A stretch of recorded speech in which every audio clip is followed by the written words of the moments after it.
Good evening. Today's lesson is you will learn how to use integers to represent real-world situations. Let's begin with some vocab. Our positive numbers that we've talked about in class are numbers that are greater than 0. So those are the numbers that are above 0 degrees Fahrenheit when we're talking about temperature. So some examples would be 2, 4, 99. Those are all above 0. Negative numbers are numbers that are less than 0. So those are those really cold temperatures that we've been seeing. So some numbers like -4, -8, -1/2, -9, all of those are negative numbers as they have a negative sign in front of them. Now we'll talk about opposites. Opposites are the same distance from 0 on a number line. So if you remember from class when we looked at that last thermometer problem and we had 40 degrees and -40 degrees. So talking about this question right here. And you were asked to compare the two thermometers. Well, notice this one was positive 40 degrees and this one was -40 degrees. So they are both 40 degrees away from 0, but one is positive and one is negative. So that is what opposites are. They are on opposite sides of 0. So for example, -40 and 40. Integers are the set of whole numbers. So whole numbers we can count like 1, 2, 3, 4, 5, 6, 7, and their opposites. So 1 and -1, 2 and -2, 3 and -3.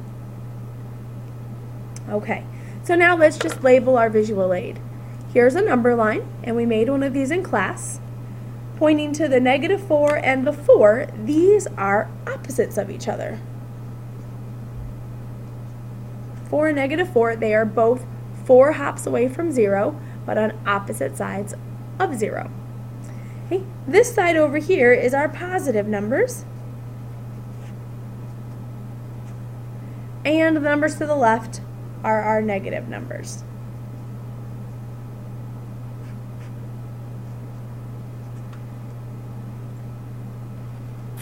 Okay, now let's think of some real-world scenarios and see if we can represent these using integers.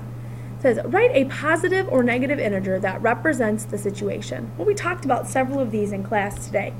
So a temperature decrease of 15 degrees. Well, you ask yourself, is that going to go up or is it going to go down? Well, decrease means it's going to go down. So I can represent that with a -15. So if I was at 20 and I had a temperature decrease of 15 degrees, I would then be at 5 degrees Fahrenheit. A deposit of $310. Well, deposits mean I'm adding money to my account, so I would represent that with a 310, and I don't necessarily need that positive. I could just write 310. So that means if I had $10 in my account and I added $310, I would now have $320. 42 feet above sea level. Well, here's sea level.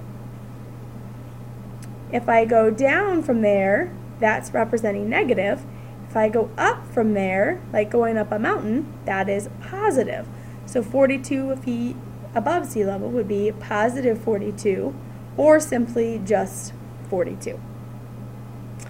3 strokes under par. Well, in golf, that's a good thing because par is 0. That means, if there's a par 3, that means it takes 3 swings and you should have it in the hole. So 3 strokes under par, if par is 0, then 3 strokes under par will be -3. The airplane descended 3,000 feet. Descended means my airplane is going down. So for example, if I have my airplane flying in the sky, he is descending to land on that runway. So descending means -3,000. because he is going down. Elevation of 2,500 feet. Well, let's think about, here's sea level, here's a mountain. The top of this mountain, my elevation is 2,500 feet. So from sea level, I went up.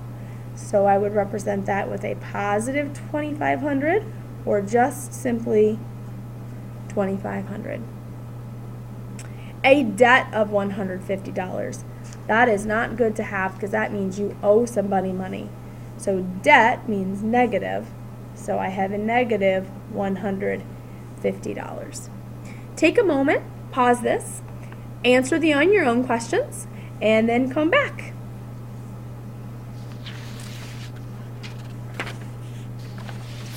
Okay, let's look at example 2. We are going to graph each integer and its opposite. So I give you a couple number lines. I just want you to graph 3 and its opposite. Well, first we need to find the opposite of 3. Well, it needs to be the same distance away from 0. So if I have 1, 2, 3, that's 3. Well, the opposite has to be the same distance, 1, 2, 3. So negative 1, negative 2, negative 3. So I graph negative 3 and positive 3. That is the graph of 3 and its opposite. So let's look at negative 2. I always start at 0 in the middle. And to graph negative 2, this would be negative 1, and this would be negative 2.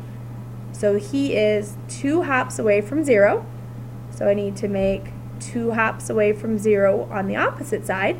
So 1 and 2. So my opposite and negative 2. 2 and negative 2. Okay, go ahead and pause it. Try the on your own questions and then come back. All right, welcome back. Now we have some real life application problems. I'm sure many times you've been in a hotel and you've had some free time and you've gone up, then you've gone down, and then you went back upstairs, and then maybe you went back downstairs to get something. So we are going to kind of map out what you've done. So it says you deliver flowers to an office building. You enter at ground level and go down 2 floors to make the first delivery. Then you go up 2 floors or up 7 floors to make the second delivery. Write an integer that represents each position. Well, when we're starting at ground level, that's kind of like sea level. So that's at 0. That's at ground level. And then if I want to go down 2 floors, I'm going to represent down, just like we do with our temperature. When our temperature drops, we go down. That is -2. And then if I wanted to go up 7 floors, I would go up 7 floors from there. So here's each one of my positions. Ground level, down 2, and then up 7. So now let's draw a picture. Here I am, walking in. Here's my hotel. Okay, I'm going in to make a delivery and I'm on the ground level, so I'm at 0. The first thing I do is I go down 2 floors. So here's the elevator. I'm going to go down 1 floor, 2 floors. Now I'm in the negatives. Okay, there's my first stop. Now I'm going to go up 7 floors. So I have 1, 2, 3, 4, 5, 6, 7. So now I went up 7. So I went down 2, and then I went up 7. So how can I determine what floor I am on? Well, once I started going back at 7, I crossed ground level, and then I went up 1, 2, 3, 4, 5 floors. So I am on the 5th floor once I've done all of my deliveries. So now I want to write an integer that represents how I return to the ground level. Well, if I'm on the 5th floor and I need to go into the elevator, you have to ask yourself, do I have to go up or do I have to go down? I have to go down, and I have to go down 5 floors, which tells me that that is a -5. Okay, now we're on example 2. So we have a new kind of situation, and this happens often. You play lots of games. Play games like Jeopardy. You see, if you've ever watched Jeopardy on TV, they add points, they take away points for every question that you answer correctly or incorrectly. I've also seen that you play Jeopardy in Mr. D's class, and you have to add up your points and subtract your points if you lose them. So if you start a game with 10 points, you gain 4 points in the first round, and the second round you lose 7 points. So the first step is to understand what these gains and losses represent. So write an integer that represents each point level. Well, the start of game I have 10 points. Well, that's plus 10. That's a positive. And then I gain 4 points, which means now I'm up 4. And then I lose 7 points, which is a loss of 7, which loss represents a subtraction or a negative sign. So now it says after the third round, your total score is 10 points. Write an integer that represents how many points you received in the third round. Well, first off, I need to see how many points do I have at the end of the second round. That's what's going to really help me answer B. Well, if I'm looking at this, if I have 10 and then I got 4, that's going to give me 14 at the end of the first, and then I lose 7, which gives me 7 points at the end of the second round. So now I have 7 points. I need to get up to 10 points, so I need to add 3 to get me to 10 points, because 7 plus 3 is equal to 10 points. So this is the integer we need to get us to where we need to be. Okay, well, take your time, answer the next on your own question, and be prepared to discuss your questions in class. Make sure to write a question at the bottom of your notes. Do you have a question for me, or do you have a question for your partner? Take your time and good luck. Have a good night.